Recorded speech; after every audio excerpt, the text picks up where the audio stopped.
অনুরাগী ছ ধারাবাহিকের আজকের পর্বে দেখা যায় দীপা সূর্য যে বাড়িতে থাকে ওই বাড়ির ঠিকানায় পৌঁছে যায় রূপা, অবিনাশ, অন্যদিকে কুন্তলা, সোনা, উর্মি সবাই। তবে কেউই ঠিকভাবে ওই বাড়ির অ্যাড্রেসটা জানতে পারে না। বৃদ্ধ লোকটি পুলিশকে ফোন করে, কুন্তলাকে নয়। কুন্তলা দীপা সূর্যের খবর পায় তার নিজের সেট করা গুন্ডাগুলো থেকে। অন্যদিকে অবিনাশ যখন পুলিশ ফোর্স নিয়ে দীপার গাড়িটার ওখানে গিয়ে দাঁড়িয়ে থাকে, তখন ওই বৃদ্ধ লোকটি গিয়ে বলে যে আপনারা কি পুলিশ? আপনারা কি এমন দুজনকে খুঁজছেন যাদের হাতে হাত করা পরানো? বুঝতে পারে অবিনাশ বৃদ্ধ লোকটি দীপা সূর্যর কথাই বলছে। তাই বৃদ্ধ লোকের সাথে ঘরে ঢুকে যায় অবিনাশ, রূপা, সোনা, এরা সবাই মিলে। এবং দীপা সূর্যকে একসাথে দেখে রূপা তো খুবই খুশি হয়, কিন্তু সোনা একদমই খুশি হতে পারে না। উর্মিও প্রচন্ড খেপে যায়, আর আড়ালে দাঁড়িয়ে সবটাই কুন্তলা দেখতে থাকে।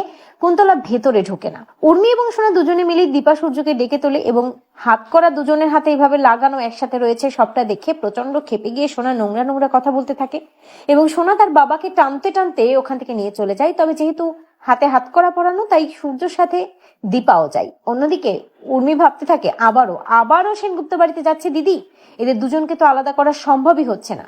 অন্যদিকে কুন্তলা উর্মিকে বলে, উর্মি আমার কাছে একটা উপায় আছে। একটা উপায়ই কিন্তু তুমি তোমার দিদিকে তোমার দাদাইয়ের জীবন থেকে, সেনগুপ্ত পরিবার থেকে দূরে সরাতে পারো। কি উপায় জানো? তোমার ওই দিদির বিজনেস থেকে তোমাদের বিজনেসটা সরিয়ে ফেলা। আর তার জন্য তোমাকে আমি মোটা অঙ্কের টাকা লোনের ব্যবস্থা করে দেবো। তুমি বিজনেস হ্যান্ডেল করবে, সেনগুপ্ত বাড়ির রানী হবে তুমি। তাহলে তোমার দিদির কোম্পানির সাথে আর কোনোভাবেই তোমাদের অ্যাটাচমেন্ট থাকছে না। কুন্তলার প্রপোজালে উর্মি খুব খুশি হয় এবং কুন্তলা উর্মিকে নিয়ে একটা এনজিওর অফিসে চলে যায় এবং সেখানে গিয়ে একটা মোটা অঙ্কের টাকা লোনের ব্যবস্থাও করে দেয়। উর্মি সাইন করে ফেলে, উর্মির অ্যাকাউন্টে টাকা চলে আসে।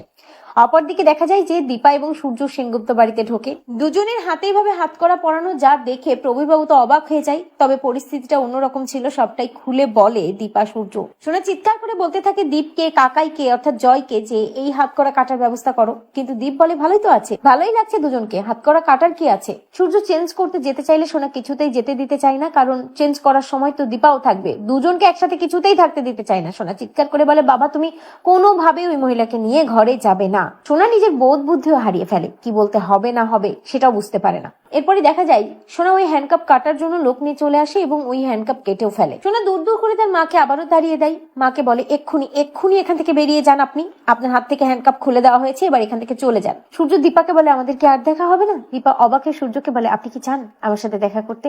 আপনি চান আমি এখানে থাকি? তবে চিৎকার করে বলে সোনা না না না, আমার বাবা চায় না, আপনি এক্ষুনি এখান থেকে বেরিয়ে যান, আপনি একজন খুনি বাবা, উনি একজন খুনি। খুনি শব্দটা শোনার পর আরো ভালো করে শোনার কথাগুলোই ওই মস্তিষ্কে ভাসতে থাকে সূর্যর এবং ভাবতে থাকে যে হ্যাঁ উনি খুনি।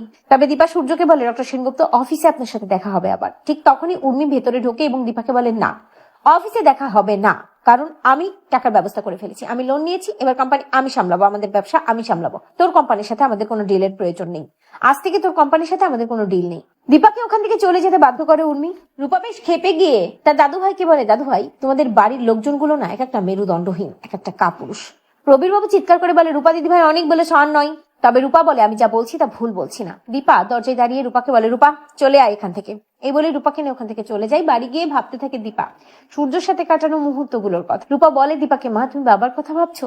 দীপা বলে হ্যাঁ বাবার কথা ভাবছি, কিন্তু এই উর্মি কি করলো, এতগুলো টাকা কিভাবে লোন পেলো, কিছুই তো বুঝতে পারছি না। ঠিক তখনই দীপার ফোনে কুন্তলা ফোন করে এবং কুন্তলা দীপাকে বলে যে এই লোনটা দেওয়ার ব্যবস্থা সে করে দিয়েছে এবং উর্মি নিজেই নিজের বিপদ ডেকে এনেছে। এবার উর্মির হাত ধরেই সেনগুপ্ত পরিবার শেষ হবে, সাথে উর্মিও শেষ হবে।